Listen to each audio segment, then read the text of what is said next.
नमस्कार, आपके साथ मैं हूं दीपिका शर्मा और आप देख रहे हैं क्राइम तक। धर्मस्थला मास बरियल केस में लगातार कई ना कई अपडेट सामने आ रहे हैं। हाल ही में कई ऐसी साइट्स हैं जिनकी खुदाई की गई और उनमें से 2 साइट्स में से ह्यूमन बॉडी के अवशेष पाए गए हैं, यानी कि हड्डियों के अवशेष पाए गए हैं। और जो विसल ब्लोअर है, यानी कि जो सफाई कर्मी है, उसका ये कहना है कि कई और ऐसी साइट्स हैं जहां पर उसने खुद अपने हाथ से लोगों को दफन किया है और अब उनकी हड्डियों के अवशेष वहां से बरामद हो सकते हैं।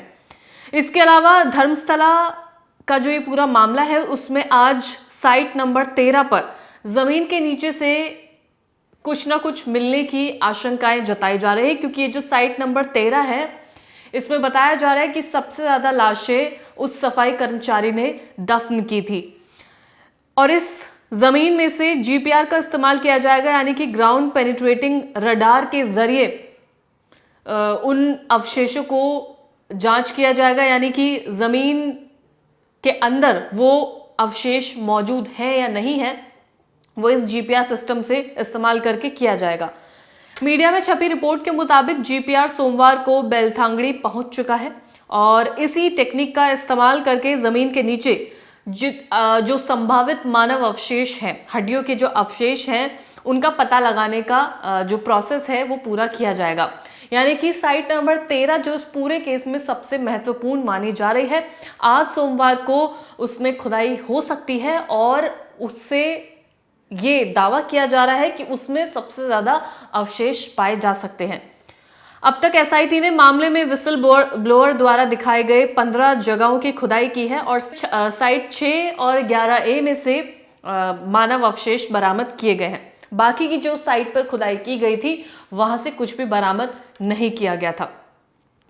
स्पॉट नंबर 13 पर खुदाई की प्रक्रिया में देरी का कारण वहां एक डैम की मौजूदगी बताई जा रही है। कई बिजली की लाइन वहां से होकर गुजरती हैं, जिस वजह से आपको याद होगा कि वहां की खुदाई को पोस्टपोन कर दिया गया था कि वहां पर खुदाई बाद में की जाएगी। इसके अलावा वो मुख्य सड़क के बेहद नजदीक बताया जा रहा है, जिसकी वजह से उसकी खुदाई में देरी हुई है। डैम का होना, बिजली के तारों का होना, सड़क के नजदीक होना, ये काफी ज्यादा जो वहां के लोग हैं उनके लिए प्रॉब्लम क्रिएट कर सकता है, जिस वजह से इसको पोस्टपोन किया गया था। आज सोमवार है, आज ये आशंकाएं जताई जा रही हैं कि शायद आज खुदाई हो सकती है। इसके अलावा ये जो मुखबिर है वो पहले एक सफाई कर्मी के तौर पर काम किया करता था। उसने आरोप लगाया है कि 1998 से लेकर 2014 तक उसने महिलाओं और नाबालिगों के शवों को खुद अपने हाथों से उन जंगलों में दफन किया है। उसने ये भी आरोप लगाया है कि उसे दफनाने के लिए मजबूर किया गया था, उसको थ्रेट दिया गया, उसके परिवार को थ्रेट दिया गया, जिस वजह से मजबूरन उसने ये काम किया। इन शवों पर शारीरिक हमले के निशान भी दिखाई देते हैं और इस विसल ब्लोअर का भी दावा है कि उनके जो दफनाए गए हैं शव, उस वक्त उनके साथ गलत किया गया था।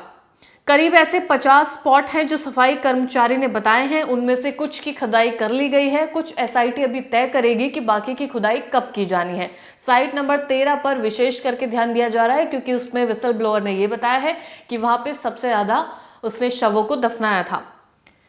इनमें से जो कुछ साइट्स हैं वो नेत्रावती नदी के किनारे पर मौजूद थी और कुछ साइट्स हैं वो हाईवे के किनारे पर मौजूद थी। उसी कारण आपने देखा होगा, जो तस्वीर है हम आपको दिखा रहे थे, वहां पे उसे कवर कर लिया गया था क्योंकि वो सड़क के किनारे है।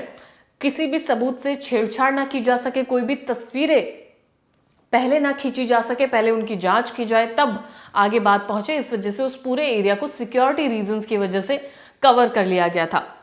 कर्नाटक के धर्मस्थल मामले में एक जांच स्पेशल इन्वेस्टिगेशन टीम यानी कि एसआईटी का गठन किया गया। इसका गठन 19 जुलाई को ही कर दिया गया था ताकि सभी अननेचुरल डेथ, लापता मामलों और यौन उत्पीड़न की जांच की जा सके और जितने भी मामले हैं वो सामने आ सके। जो इस पूरे एसआईटी का जब से गठन हुआ है तब से कई गवाह भी सामने आए हैं जिन्होंने खुद ये बताया है कि उन्होंने भी ये देखा था जिस वक्त ये प्रोसेस हुआ था, यानी कि जिस वक्त ये शवों को दफनाया गया था, तो उन्हें भी कुछ ऐसे केसेस याद आ रहे हैं जहां पर उन्हें पता था कि कुछ लोग लापता हुए हैं जिनके बारे में उन्हें पता है। ऐसे में आसानी ये होती है कि जब गवाह सामने आते हैं, वो परिवार सामने आते हैं, तो अंत में जब डीएनए का मैच किया जाएगा तो हो सकता है कि केस की जो कड़ियां हैं वो उनसे जुड़ जाए। इसी बीच एक 60 साल की मां यानी कि जो धर्मस्थला की जो पुलिस है उनको उन्होंने कंप्लेंट लिखवाई थी। उनका कहना यह है कि उनकी बेटी अनन्या 2003 में धर्मस्थला आई थी घूमने के लिए। अनन्या उनकी बेटी का नाम है और वो जब यहाँ पर घूमने आई थी उसके बाद से वो लापता हो गई, तब से उनका पता नहीं चला है। जब से एसआईटी का गठन हुआ है और ये पता चला है कि धर्मस्थला में जंगलों से कुछ हड्डियों के अवशेष, मानव हड्डियों के अवशेष बरामद किए जा रहे हैं, तो ये जो 60 साल की महिला है इनके भी जो सवाल थे उनके जवाब मिलने की उम्मीद इन्हें नजर आ रही है। हालांकि इन्होंने भी अपनी कंप्लेंट फाइल कर ली है और इनके केस पर भी जांच की जाएगी। और क्योंकि लगातार कई गवाह सामने आ रहे हैं, कई परिवार सामने आ रहे हैं, तो ऐसे में केस को सुलझाना भी आसान हो जाएगा। लेकिन सबसे बड़ा सवाल इस पूरे केस में ये है, जो विसल ब्लोअर का कहना है, जो सफाई कर्मचारी का कहना है कि उसे मजबूर किया गया था शवों को दफनाने के लिए, तो किन लोगों ने इसे मजबूर किया था? उसने जब कोर्ट में मजिस्ट्रेट के सामने अपनी स्टेटमेंट लिखवाई तो उसमें उसने अपने परिवार के लिए और अपने लिए सुरक्षा भी मांगी, जो उसे दी भी गई। लेकिन जो लोग हैं इसके पीछे जिन्होंने मजबूर किया, वो कौन लोग हैं?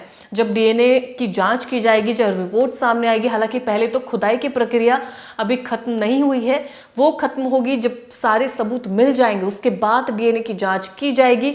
तब ये पता चलेगा कि कौन किसका जो परिवारजन लापता हुआ है वो इनसे मैच करता भी है या नहीं करता है। लेकिन अभी भी सबसे बड़ा सवाल यही है कि मजबूर करने वाला कौन है।